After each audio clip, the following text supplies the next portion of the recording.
കേരളത്തിൽ നിന്നുള്ള ഹജ്ജ് വിമാന സർവീസുകൾ തുടരുന്നു. കൊച്ചിയിൽ നിന്നുള്ള വിമാന സർവീസുകൾ കൂടി ആരംഭിച്ചതോടെ മലയാളി തീർത്ഥാടകരുടെ വരവ് വർദ്ധിച്ചു. തീർത്ഥാടകർക്ക് ഊഷ്മളമായ വരവേൽപ്പാണ് ജിദ്ദ വിമാനത്താവളത്തിലും മക്കയിലും ലഭിക്കുന്നത്. കോഴിക്കോട്, കണ്ണൂർ, കൊച്ചി എന്നീ 3 വിമാനത്താവളങ്ങളിൽ നിന്നുമായി നൂറുകണക്കിന് തീർത്ഥാടകരാണ് ഇപ്പോൾ ഓരോ ദിവസവും ജിദ്ദയിലെത്തുന്നത്. ഇമിഗ്രേഷൻ നടപടിക്രമങ്ങൾ പെട്ടെന്ന് പൂർത്തിയാക്കി പുറത്തിറങ്ങുന്ന തീർത്ഥാടകർ ഹജ്ജ് സർവീസ് ഏജൻസികൾ ഒരുക്കുന്ന ബസ്സുകളിലാണ് മക്കയിലേക്ക് പോകുന്നത്. ജിദ്ദയിൽ നിന്ന് ഏതാണ്ട് 1 മണിക്കൂർ കൊണ്ട് തീർത്ഥാടകർ മക്കയിലുള്ള താമസ സ്ഥലത്തെത്തും. മലയാളി സന്നദ്ധ പ്രവർത്തകർ ജിദ്ദ വിമാനത്താവളത്തിലും മക്കയിലും തീർത്ഥാടകർക്ക് ആവശ്യമായ സേവനങ്ങളുമായി രംഗത്തുണ്ട്. നാട്ടിലും ജിദ്ദയിലുമുള്ള വിമാനത്താവളങ്ങളിൽ ലഭിക്കുന്ന മികച്ച സേവനങ്ങളിൽ നന്ദി പറഞ്ഞ തീർത്ഥാടകർ സുഗമമായി ഹജ്ജ് കർമ്മങ്ങൾ പൂർത്തിയാക്കാൻ സാധിക്കുമെന്ന പ്രതീക്ഷയിലാണ്. 2-3 വർഷമായി പരിശ്രമിക്കൽ തുടങ്ങിയിട്ട് അൽഹംദുലില്ലാഹ് ഈ കൊല്ലാണ് നമുക്ക് കിട്ടിയത്.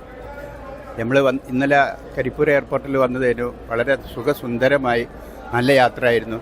പോരുന്ന സമയത്ത് യാത്രയും നമുക്ക് എല്ലാവിധ ക്യാമ്പുകളും ഒക്കെ വളരെ സന്തോഷമായിരുന്നു. എല്ലാ പ്രായത്തിലായി കരിപ്പൂർ എയർപോർട്ടിൽ നിന്നും അതേപോലെ ജിദ്ദ എയർപോർട്ടിൽ വന്നുകൊണ്ട് എത്ര പെട്ടെന്നാണോ നമുക്കറിയില്ല, അത്രയധികം പെട്ടെന്ന് നമ്മളെ രേഖകളെല്ലാം ശരിയാക്കി പുറത്തിറങ്ങി. മക്കയിൽ അസീസയിലാണ് ഇന്ത്യയിൽ നിന്നുള്ള തീർത്ഥാടകരുടെ താമസം. ഹറം പള്ളിയിൽ പോയി വരാൻ സർവീസ് ഏജൻസികൾ ഒരുക്കിയ ഷട്ടിൽ സർവീസ് ഉണ്ട്.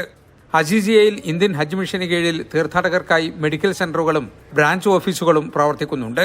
ഹജ്ജിന് ശേഷം 8 ദിവസത്തെ മദീന സന്ദർശനം കഴിഞ്ഞ ശേഷമായിരിക്കും ഈ തീർത്ഥാടകരുടെ മടക്കയാത്ര.